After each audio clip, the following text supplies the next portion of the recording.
Hi kabayan! Kamusta po? Ikaw po ba ay katulad ko rin na nakaranas ng magkaroon ng out of budget, unexpected bills? Mahirap po, hindi ba? Lalo dito sa bansa ni Uncle Sam, wala po tayong aasahan kundi credit cards, right? Kung iyo pong sagot ay yes, huwag po muna i-skip ang ads na ito. Baka sakali din po makatulong sa iyo. Gaya ng nagawang tulong ng business na ito sa akin. Ako po si Jen Lovely, tubong Bulacan, na ngayon po ay nakatira na sa United States. Nung ako po ay nag-move in dito, katulad mo, bit-bit ko din po ang pag-asang makatulong sa aking pamilya back home.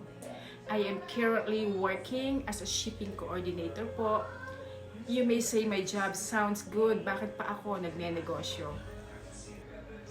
I'm grateful naman po na may maayos akong trabaho dito hanggang dumating ang sitwasyon na my getting older parent got sick at kailangan po ng mahabang gamutan. I believe na marami din sa atin ang nakaka-relate sa ganitong senaryo ng buhay. Hindi natin inaasahan may biglang dumarating na mga pagsubok na ang involved ay ang salitang pera. Mahirap po lalo po sa katulad natin na living paycheck to paycheck. Ako po ay ang breadwinner ng aming pamilya. And I told myself I needed something else na pwede kong gawin na hindi maaapektuhan ng full-time job ko. Hanggang one normal day po, during scrolling my Facebook feed, I saw an ad katulad po nito. Filipina din po siya na nakatira sa Wisconsin, USA. And she's referring about the business that she's doing while working as a caregiver. At nakakatulong ng malaki sa kanya, lalo't single parent po siya during that time. She posted a photo with checks na may 5-figure amount on it.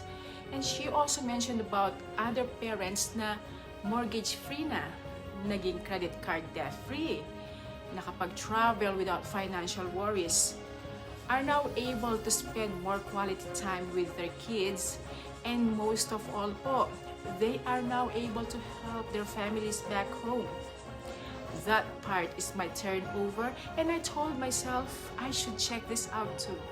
So I reached out to her, and of course, I'm also skeptical, and I have a lot of questions, but you know something po, thanks God, and I'm so thankful.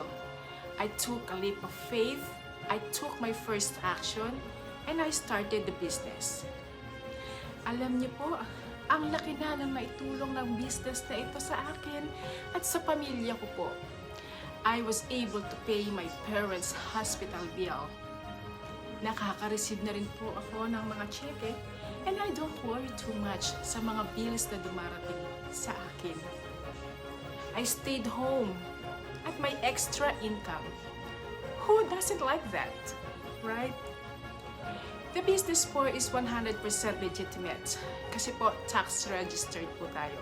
The beauty of it, there is no recruiting, no bagging of friends and families, no selling po.